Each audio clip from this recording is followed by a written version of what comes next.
take the oath, Senator? I am.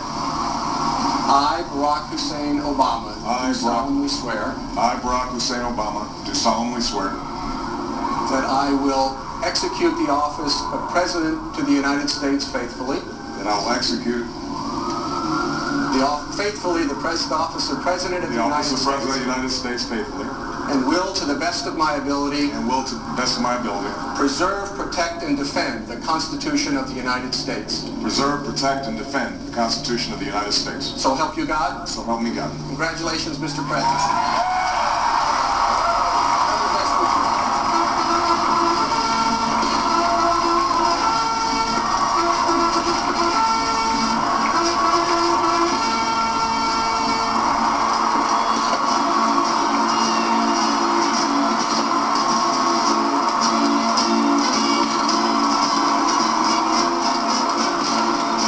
President of the United States, Barack Obama.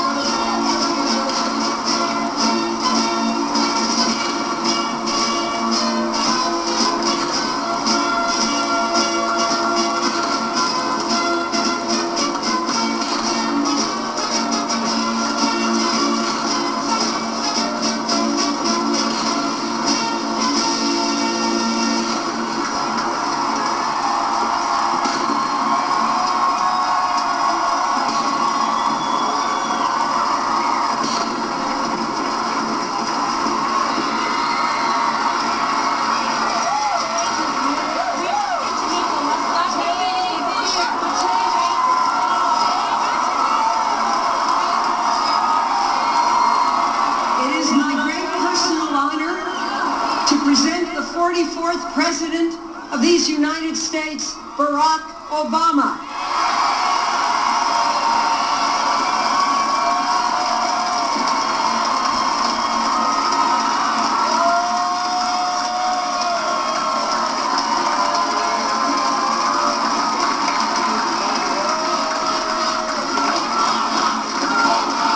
Thank you. Thank you.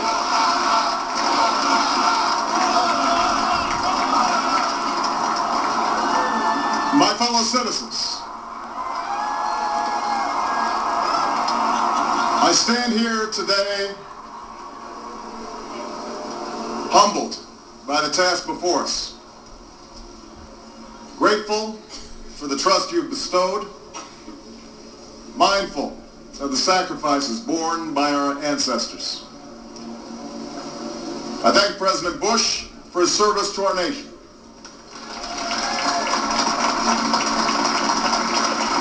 As well as the generosity and cooperation he has shown throughout this transition.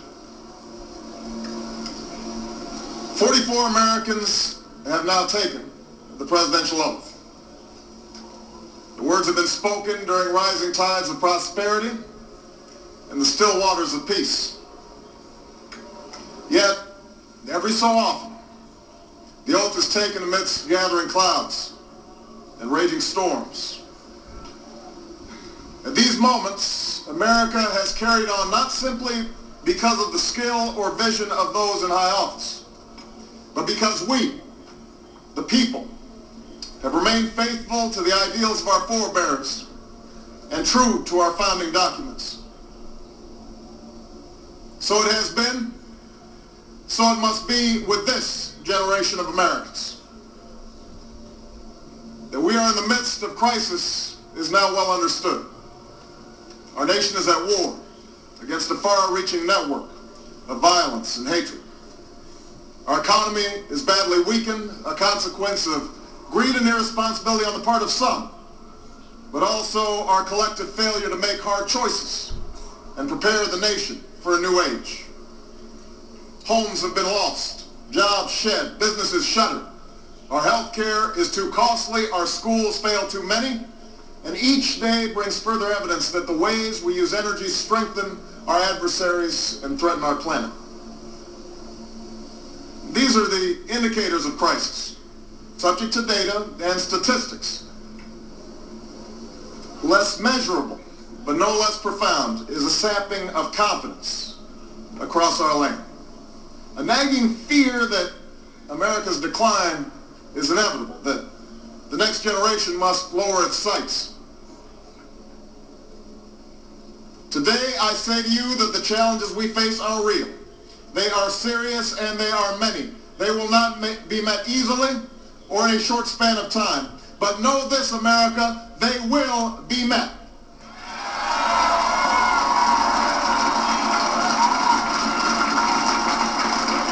On this day, we gather because we have chosen hope over fear, unity of purpose over conflict and discord. On this day, we come to proclaim an end to the petty grievances and false promises, the recriminations and worn-out dogmas that for far too long have strangled our politics. We remain a young nation, but in the words of Scripture, the time has come to set aside childish things. The time has come to reaffirm our enduring spirit, to choose our better history, to carry forward that precious gift, that noble idea passed on from generation to generation, the God-given promise that all are equal, all are free, and all deserve a chance to pursue their full measure of happiness.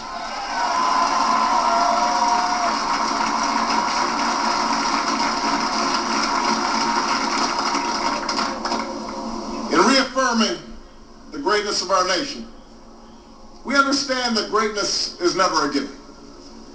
It must be earned. Our journey has never been one of shortcuts or settling for less. It has not been the path for the faint-hearted, for those who prefer leisure over work or seek only the pleasures of riches and fame. Rather, it has been the risk-takers, the doers, the makers of things, some celebrated, but more often men and women obscure in their labor, who have carried us up the long, rugged path towards prosperity and freedom. For us, they packed up their few worldly possessions and traveled across oceans in search of a new life. For us, they toiled in sweatshops and settled the West, endured the lash of the whip, and plowed the hard earth. For us, they fought and died in places like Concord and Gettysburg, Normandy, and Quezon.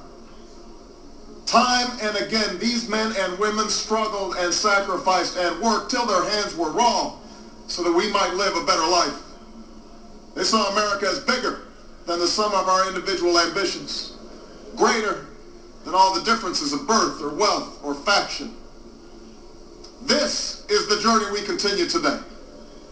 We remain the most prosperous, powerful nation on earth. Our workers are no less productive than when this crisis began.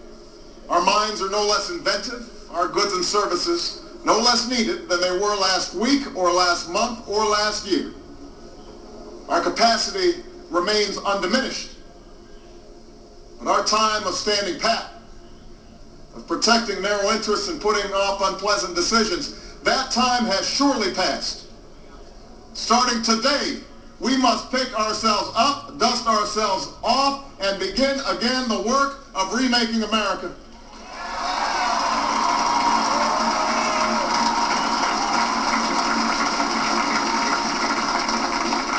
For everywhere we look, there is work to be done. The state of our economy calls for action, bold and swift, and we will act, not only to create new jobs, but to lay a new foundation for growth. We will build the roads and bridges, the electric grids and digital lines that feed our commerce and bind us together. We will restore science to its rightful place and wield technology's wonders to raise healthcare's quality and lower its cost.